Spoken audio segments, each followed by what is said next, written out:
égalité, parité, plein emploi, un emploi décent, voilà autant des mots chargés qui accompagnent ce mois de mars, mois dédié à la femme congolaise. Mais sur ce plateau, aujourd'hui, nous allons parler du bien-être de la femme parce que son épanouissement en dépend. Finalement, être en forme prend en compte beaucoup d'autres facteurs. Ça dépend de ce que l'on mange. Ça dépend aussi, cela dépend aussi de sa discipline personnelle.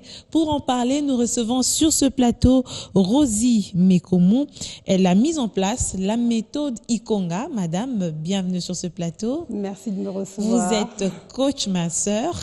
Je crois que vous avez vous-même cette belle taille pour preuve que vous suivez une discipline personnelle pour pouvoir vous maintenir, mais c'est aussi important pour les femmes de garder la ligne. Alors, au cours de cette émission, nous allons pouvoir développer cette méthode Ikonga, mais avant d'en arriver, d'où vous êtes venue l'idée de mettre en place cette méthode Ikonga? Alors, l'idée de mettre en place la méthode Ikonga m'est venue de ma propre expérience avec l'obésité, parce qu'en réalité, je suis obèse, enfin, j'étais obèse depuis l'âge de 15 ans. Je suis montée jusqu'à 122 kilos. Et aujourd'hui, je suis à, on va dire, entre 56 et 58 kilos. L'idée m'est venue tout simplement parce que en France, en fait, quand j'allais voir la diététicienne, en fait, elle me proposait des menus à base d'aliments, on va dire, européens, et j'avais un peu de mal à me retrouver dans mes assiettes. Donc je me suis dit, je vais prendre le temps d'étudier les plats traditionnels de chez moi. J'ai commencé avec le Cameroun, ensuite j'ai étendu à la Côte d'Ivoire, le Bénin et aujourd'hui Kinshasa. Donc je vais étudier les plats traditionnels d'Afrique pour voir si ils sont si mauvais que ça. On a tendance à diaboliser nos plats et donc j'ai pris la peine d'étudier et aujourd'hui je propose des menus à base de plats aussi bien européens que des plats traditionnels d'Afrique.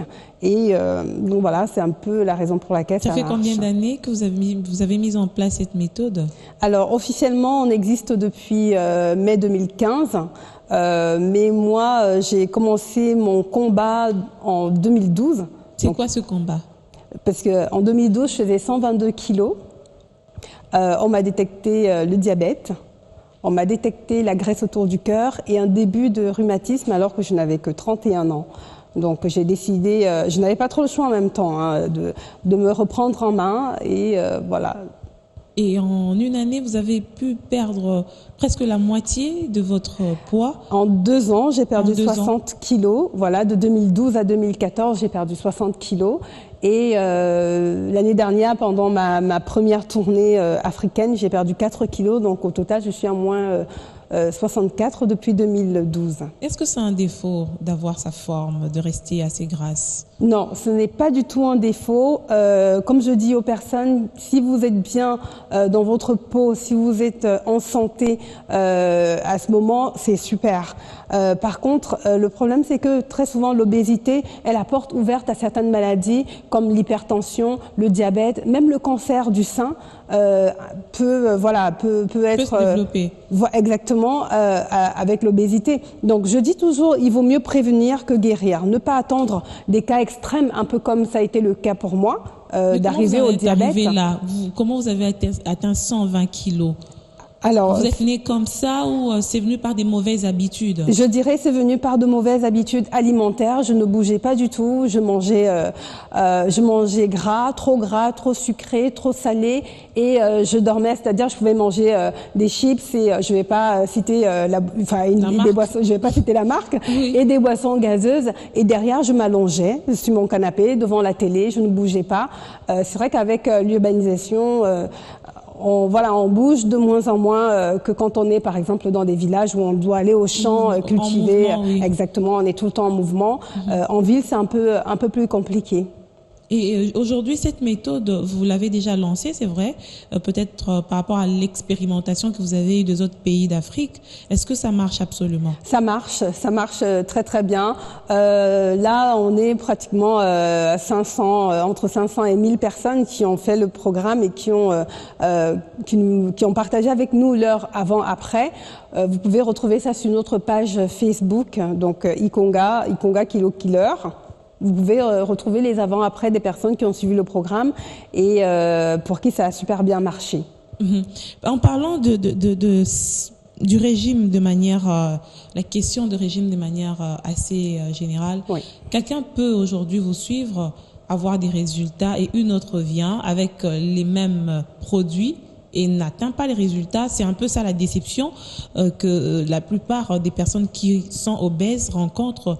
Qu'est-ce que Ikong a fait pour ne pas tomber dans ces erreurs-là? Alors, pour ne pas tomber dans ces erreurs, on propose bien évidemment des menus, on va dire, standards. Par contre, j'apporte un suivi qui, moi, m'a manqué quand j'étais dans ma période d'obésité et que je rencontrais les diététiciennes, les nutritionnistes. On apporte un accompagnement, on apporte un coaching aussi bien psychologique que physique quand j'arrive à rencontrer des personnes avec qui que je suis. On a une communauté aussi de femmes, donc on est entre 300 et 400 par mois, à se soutenir via notre groupe privé. Sur Facebook et demain sur notre site. Donc on se soutient moralement, on se soutient. Je suis là, j'accompagne les personnes, je les guide, je les conseille, je les écoute parce que le poids n'est pas que alimentaire en fait, c'est beaucoup psychologique. C'est ce que j'allais dire. Exactement. Finalement, à un certain moment, ça devient psychologique, ça devient une fatalité. On se détache plus de cela, ça devient comme un défaut. C'est ça. Et une faiblesse. Comment vous faites justement sur le plan moral? Moi, je vais être là pour les motiver, je vais être là pour leur faire reprendre confiance en elles. Parce que effectivement, quand on arrive à un certain point, on perd confiance en soi. Donc, je vais les aider à retrouver confiance en elles, croire que c'est possible, quel que soit le degré d'obésité ou le degré de surpoids. Ikonga est la solution. Donc, je vais vraiment les accompagner au quotidien. On va peut-être parler du process de notre programme. C'est vrai que quand une personne, du lundi au mardi, voit une différence de 1 kg sur sa balance, elle est très motivée, elle veut continuer. Mais c'est quand même en plusieurs étapes qu'on obtient les résultats. Voilà. J'ai vu qu'il fallait suivre 4 étapes, si je ne me trompe. C'est ça.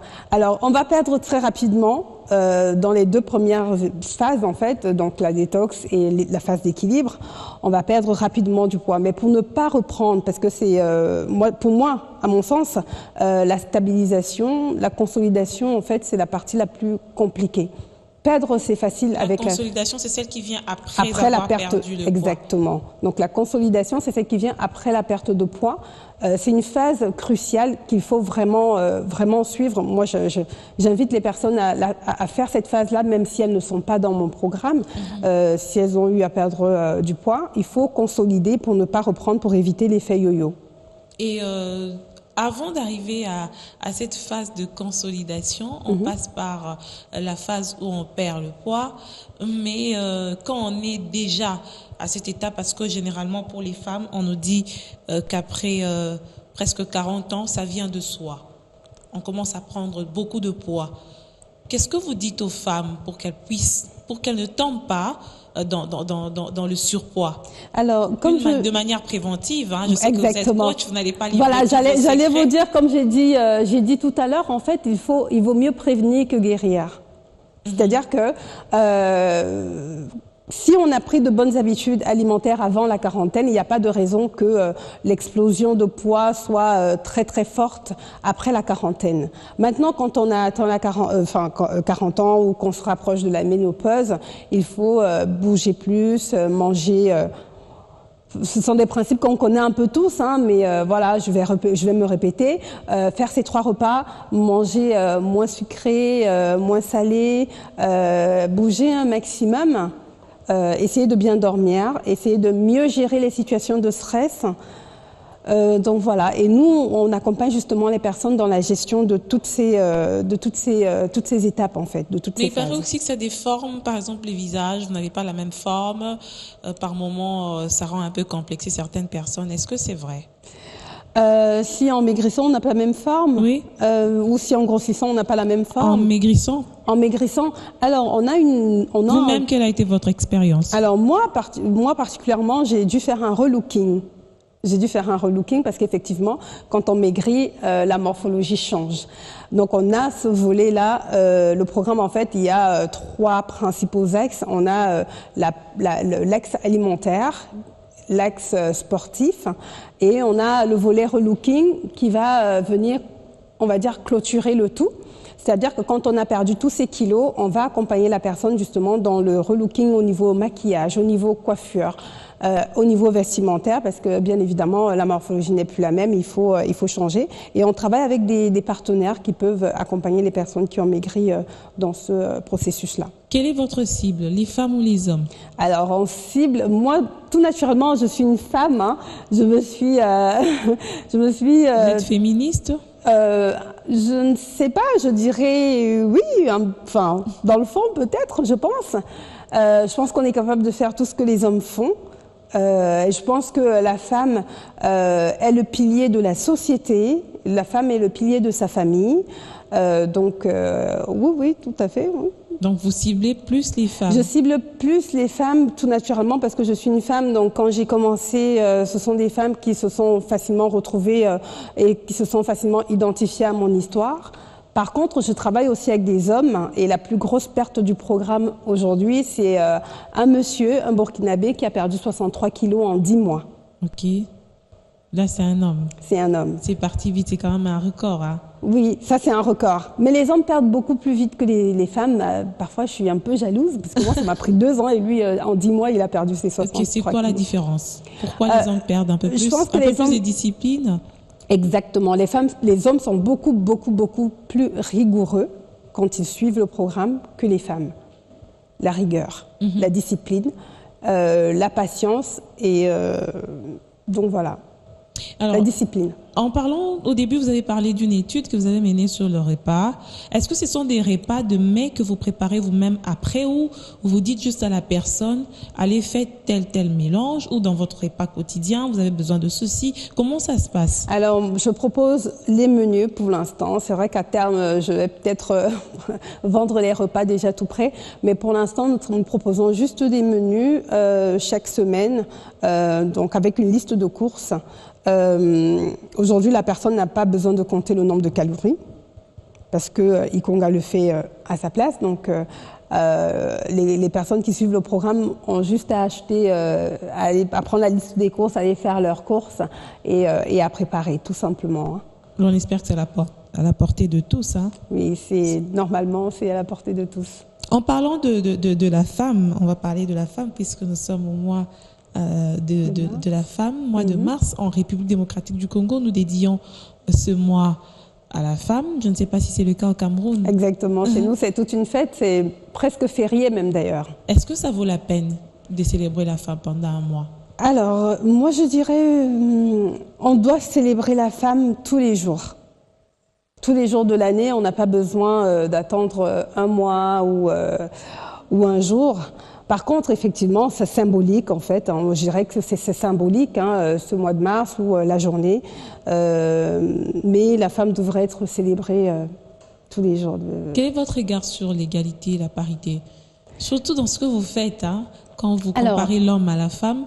Quel est votre regard sur cette parité? Alors moi, je dirais que la femme est capable de faire tout ce que l'homme fait. Par contre, j'ai une dualité en fait, parce que je me dis, aujourd'hui je suis chef d'entreprise, mais quand j'arrive chez moi, je laisse la casquette de chef d'entreprise à la porte.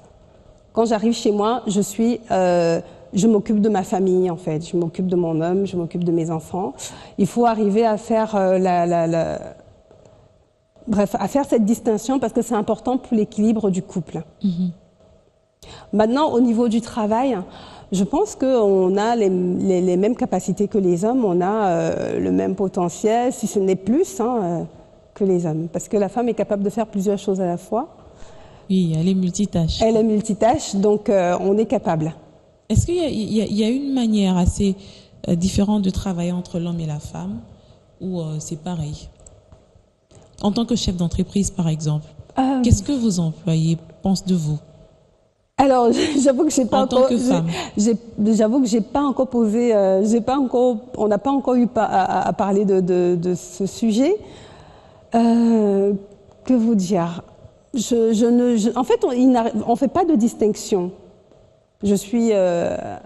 On est là pour le travail. S'il y a des choses à faire, on les fait. Je ne fais pas de distinction et les employés d'ailleurs ne font pas de distinction entre l'homme et la femme. Alors, je suis un chef d'entreprise, un point, c'est tout. Mais vous avez Tout quand simplement. même eu le temps de pouvoir vous balader dans plusieurs pays Oui. et d'avoir cette image de la femme africaine, la comparer à celle de l'Europe ou à celle de l'Occident. On a encore beaucoup à apporter pour que nous puissions atteindre réellement cette étape d'émancipation. Qu'est-ce qui nous reste à faire? Qu'est-ce qui nous manque réellement? Alors, il faut qu'on assume, il faut qu'on accepte, il faut qu'on fasse des choses, il faut qu'on agisse. Il faudrait qu'on arrête de rester, entre guillemets, sous les coupes des hommes. Voilà, il faut foncer, on est capable. Il faut croire en soi. Voilà, il faut croire en soi, il faut agir. Agir, il faut passer, il faut agir, l'action, c'est ce qu'il nous faut. C'est ce qu'il nous faut, c'est ce qui nous manque. Et quelle est la place de l'éducation dans la vie d'une femme? Très, très, très important. Là, d'ailleurs, j'en parlais à mon retour de Cotonou, et je me disais, je suis en train de parcourir l'Afrique pour combattre l'obésité, mais je me rends compte qu'on a un gros problème chez la femme, c'est l'analphabétisation en fait. Il faudrait que les jeunes filles aillent à l'école, et j'étais justement en train de dire à des amis, il faudrait que, moi c'est un combat que je vais entamer quand je remonte sur Paris, il faudrait que qu'on aide la population féminine à se former. Il nous faut la formation, c'est super important. Sans formation, on n'a pas de connaissances. Et sans connaissances, on ne peut pas rivaliser avec les hommes. L'entrepreneuriat féminin aujourd'hui est très encouragé parce que finalement, la femme évolue plus dans l'informel au niveau de notre continent et surtout ici en RDC. Est-ce que vous pensez que l'apport de la femme est indispensable pour le développement de son pays? Exactement. Alors, pour le développement de la RDC, pour le développement du Cameroun, pour le développement de notre continent, l'Afrique a besoin de nous. Je l'ai dit tout à l'heure, la femme est le pilier de la société. L'Afrique a besoin de nous et on a notre mot à dire sur le développement du continent. Et moi, c'est pour ça que, au départ, quand j'ai commencé à travailler sur ma stratégie, j'ai hésité en fait entre l'Europe, me spécialiser sur une cible plus large et me concentrer sur la femme africaine. Et j'ai décidé de dire que voilà, je me concentre sur la femme africaine, j'assume ce fait, je suis africaine, mon continent a besoin de moi et je me suis lancée. Voilà, j'assume ce fait, je travaille pour la femme africaine, je travaille pour l'Afrique. Vous ne regrettez pas? Je ne regrette aucun regret. D'avoir moins des cas d'obésité, parce que en Afrique aussi, il y a ce problème des malnutris, des enfants qui ne sont pas bien nourris, et des gens ou des personnes qui ne sont pas bien nourries. Des cas d'obésité, c'est quand même des cas qu'on ne retrouve pas beaucoup Non. comme en Europe. Détrompez-vous, en Afrique, 2 femmes sur 3 sont obèses. 2 femmes sur 3 sont obèses, donc voilà, et on a de plus en plus d'enfants obèses, tout simplement parce que quand la maman qui tient le repas forcément prépare gras, trop sucré, trop salé, bien évidemment, l'enfant prend ses habitudes. Au Cameroun, on a tendance à dire l'obésité, le corps gras est héréditaire. Non. Il n'y a pas de sang gras, et c'est pas du tout héréditaire. Ce sont des habitudes, en fait, la transmission des habitudes alimentaires, de mode de vie d'ailleurs, de manière générale. Quand on transmet ces habitudes à nos enfants, forcément, si on est obèse, l'enfant aura tendance à être obèse comme nous. Donc, et que doivent faire justement les mamans qui sont gardiennes, ces mamans qui gardent des valeurs, ces mamans qui permettent à la bonne santé puisse réellement régner au sein de la famille? Comment doivent-elles se comporter? Moi, je dirais encore une fois de plus la formation. D'accord. Il faut. J'ai parfois tendance à dire que mon objectif c'est de procéder à la rééducation alimentaire de la femme africaine. Ça peut être ambitieux, mais c'est important. Donc, vous verrez dans mon programme, en fait, on apprend à cuisiner différemment. On apprend à faire des recettes traditionnelles, moins grasses, enfin avec moins de gras, moins de sel. On va jouer, par exemple, au lieu on va peut-être utiliser le mil pour faire tel aliment, ou alors la patate douce pour faire du pain au lieu de la farine de blé. Donc voilà, on va réapprendre, c'est-à-dire qu'on va changer les habitudes alimentaires, on va réorganiser les choses, mais on va aussi apprendre à préparer différemment. Ça demande quand même un coût, cette formation. Ça demande un coût, ça engage des frais. Oui, alors pour participer au programme... Rosie Mekomo est aussi abordable pour toutes les couches sociales. Quand on sait, on connaît les revenus, on connaît comment les femmes africaines vivent. Alors, les coûts sont abordables. J'ai envie de dire, si vous regardez ce que quelqu'un dépense dans les médicaments de l'hypertension ou du diabète, ce sont des sommes énormes. Donc, voilà, je préfère à la limite les investir, moi, dans un programme alimentaire qui va me permettre de prendre de bonnes habitudes de vie, dans un programme minceur, parce que c'est pas que de l'alimentation, il y a du sport aussi. Et donc, je préfère investir dans ce programme-là, parce qu'il va aussi bien de ma santé que celle de ma progéniture. Alors, se sentir bien dans sa peau, c'est aussi quand on est bien habillé, on apparaît aussi bien. Et pour ce mois de mars, Vlisco, qui a toujours accompagné la femme durant toutes ces luttes, est là. Le rendez-vous a été marqué par un point de presse du lancement de la célébration du mois de la femme, Vlisco, qui accompagne aussi également cette émission Femmes, n'eût été le fait que mon tailleur ne m'ait faussé compagnie. Aujourd'hui, je serai habillée en Vlisco parce que je me sens bien, en pagne aussi. Et puis, c'est une identité pour nous femmes africaines. Alors, nous allons prendre cet élément de Vlisco qui a lancé son mois de mars, un mois qu'il a placé sous le thème du surpassement de soi, sur les thèmes des valeurs et d'éthique, parce que derrière toute cette beauté de la femme, il faudrait aussi incarner des valeurs qui puissent lui permettre ou la rendre encore plus utile dans la société. Sous ces splendides designs et des jeux d'épargne prêts à mettre en scène des parures hors pair, Vlisco a très bien choisi le moment pour se dévoiler une fois de plus.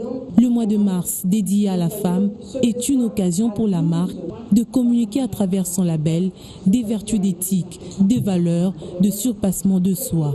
Tout ce package de concepts qu'ambitionne Vlisco pour le mois de mars, mois de la femme, est simplement une offre à couper le souffle. Derrière ces dames colorées en Vlisco hollandais, un seul message, celui d'honorer la femme. C'est le mois de la femme, c'est le mois du pagne, c'est le mois de Vlisco. Nous avons voulu que la femme, avec Vlisco, la femme surpasse. Nous voulons parler du surpassement de la femme. Et nous avons dit à la femme, oui, égalité hommes et femmes, mais toi, tu les surpasses tous. Nous parlons ici non pas de la compétitivité, mais nous voulons mettre en exergue, nous voulons mettre sur le piédestal les femmes qui ont pu avoir le succès dans leurs entreprises, les femmes qui se sont démarquées de la société de par leur courage, de par la force de caractère, la discipline, le sacrifice, et aussi nous avons parlé de l'éthique, de la manière de travailler, de la manière avec laquelle ces femmes ont pu obtenir ces victoires. Des femmes qui incarnent cette vision de Vlisco, il fallait bien en trouver dans la gente féminine congolaise. Et cette sélection des quelques femmes leaders qui vont accompagner Vlisco lors de sa campagne du mois de mars est une belle illustration. Comme la tradition l'exige, un motif spécial a été mis sur le marché, baptisé « Dialogue à l'unanimité avec les femmes vendeuses du marché ».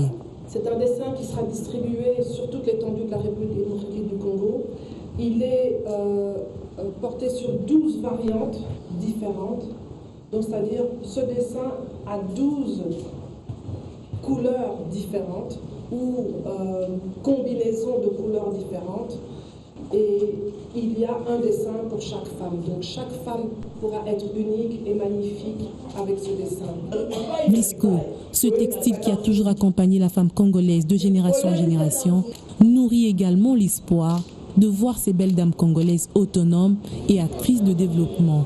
Blisco insiste et affirme la fermeté de son engagement dans la lutte pour l'épanouissement de la Congolaise. Rosie Mekomo, on était avec vous dans cet élément.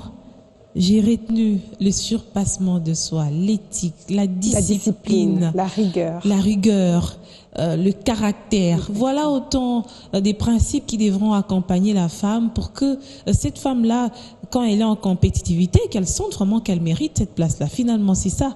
Exactement. C'est exactement ça. Un commentaire par rapport à... Alors, je suis tout à fait d'accord avec ce qu'on vient de voir. Hein. Nous sommes capables de rivaliser dans le domaine de l'emploi avec les hommes. Hein. Il n'y a pas de raison qu'on n'y arrive pas. Il faut quand même qu'il y ait la méritocratie. Oui, ce serait bien. Hein. Ce serait bien. On a beaucoup de chemin, mais on peut y arriver. On va y arriver. Moi, je dis aux personnes qui sont un peu comme moi, qui hésitent ou qui se lancent, de foncer en fait. De foncer, on peut y arriver. Alors, quelles sont les difficultés que vous rencontrez dans votre coaching? Alors, en tant que chef d'entreprise ou en tant que coach par rapport à... Les deux. Les deux. La difficulté, alors je vais commencer par l'entrepreneuriat. Il faut la légitimité en fait. Je suis une femme et je dois me battre 2 fois plus. D'ailleurs, je dois me battre, non seulement je me bats contre les femmes, mais je dois me battre aussi contre les hommes pour que l'entreprise soit légitime en fait. Donc ça c'est vraiment je me dis avec le temps, avec... une femme c'est un atout aussi, non, dans l'entrepreneuriat? Je ne sais pas, je ne pense pas. Ça, enfin, on va dire que oui, parce qu'on a notre mot à dire dans l'entrepreneuriat. Ça peut être un atout, mais aujourd'hui dans notre société, c'est un peu compliqué, c'est un peu difficile. Il faut s'imposer. On doit se battre 2 fois plus que les hommes pour s'imposer dans l'entrepreneuriat. Donc et dans le coaching? Dans le coaching, ça va pour l'instant. La grande difficulté que je peux avoir, c'est justement, comme je disais, hein, beaucoup de femmes ne savent pas, il y a pas mal qui ne savent pas lire, qui ne savent pas écrire, et même parfois quand elles savent lire et qu'elles savent écrire, elles ne maîtrisent pas l'outil informatique. Donc là, par exemple, ce sont des domaines sur les... sous-information, le manque d'instruction chez vos patients. Ça, j'ai constaté ça pendant ma tournée, parce que je vais à la rencontre des personnes et je constate qu'il y a pas mal de personnes qui me demandent, on souhaite avoir quelqu'un qu'on peut voir sur place, alors que pour l'instant, je ne suis que sur Internet, donc online. C'est ça ma plus grosse difficulté avec la femme en Afrique en ce moment. Mais comment contourner cette difficulté-là? Est-ce que vous avez mis en place une stratégie pour pouvoir vous adapter au contexte de la RDC par exemple, puisque vous y êtes? Alors pour l'instant, on va dire que je vais rester online parce que je pense que avec la mondialisation, voilà, il faut avancer. Par contre, ce que moi je peux apporter demain, c'est vraiment au niveau de la formation. C'est-à-dire que j'ai réfléchi et je me suis dit, quand je vais revenir, je verrai comment mettre en place des ateliers pour former, par exemple, sur l'utilisation de l'outil informatique. Ça, c'est un exemple. Croyez-moi, il y aura des femmes qui ne vont pas s'adapter. Hein. Moi, je vois ma mère, par exemple. Quand je lui dis, mais tu dois avoir WhatsApp pour pouvoir parler et communiquer. Elle dit, WhatsApp, c'est quoi encore? Vous savez, dans la vie, qui veut peut. Il n'est jamais trop tard pour bien faire les choses. Il n'est jamais trop tard pour faire les choses. Jamais. Donc, il faut dire que les femmes doivent se mettre à jour, c'est ce que vous voulez dire? Exactement, on doit se mettre à jour. Quel que soit l'âge. Quel que soit l'âge. Si on veut rivaliser en plus avec les hommes, on doit se mettre à jour tous les jours. On doit se former. Et c'est pour ça que je dis la formation On doit se former. Moi, voilà, je me forme. J'ai un bac+5 en marketing. J'étais chef de produit dans une multinationale. J'ai dû me former pour être coach minceur, parce qu'on ne se lève pas comme ça. C'est vrai, j'ai perdu 64 kilos, mais je ne vais pas me lever comme ça pour commencer à dire que je vais aider à coacher des personnes. Donc j'ai fait une formation, je suis allée aux États-Unis, j'ai fait une certification sur la gestion de l'obésité. En France, j'ai fait une formation dans le coaching minceur, et actuellement je suis en train de me former dans le relooking. Alors je ne vais pas faire du relooking moi-même, je vais travailler avec des partenaires, mais la formation, l'acquisition de nouvelles connaissances dans ce domaine va me permettre de donner, on va dire, les premiers conseils à la personne qui a perdu du poids. Donc la formation, elle est vraiment importante. Quelle a été votre plus grande déception en tant que coach? Est-ce que vous avez eu à suivre quelqu'un et ne pas atteindre les résultats? Alors, bien sûr, ça arrive parce que c'est très, très, très difficile. Alors, c'est pas difficile de maigrir, c'est facile de maigrir, mais c'est très difficile de se maintenir. C'est très difficile. Bien évidemment, j'ai eu quelques cas de personnes qui n'ont pas tenu dans la durée et qui ont repris du poids. À ces personnes, je les invite à recommencer. Moi, j'ai dû recommencer depuis l'âge de 15 ans. J'ai fait, j'ai refait, j'ai fait, j'ai refait, jusqu'à ce que je trouve la formule. Bonne formule. Exactement. Vous avez trouvé la bonne formule. Exactement. Et c'est cette formule que je partage avec le maximum de personnes aujourd'hui. Si ça n'a pas marché hier, ce n'est pas grave. On recommence. On tombe, mais on se relève. Et c'est comme tout apprentissage, en fait. Reprendre les bonnes habitudes alimentaires, c'est comme tout apprentissage. Quand on apprend à faire du vélo, quand on apprend à faire du ski, quand on apprend à monter à cheval, on va tomber plusieurs fois.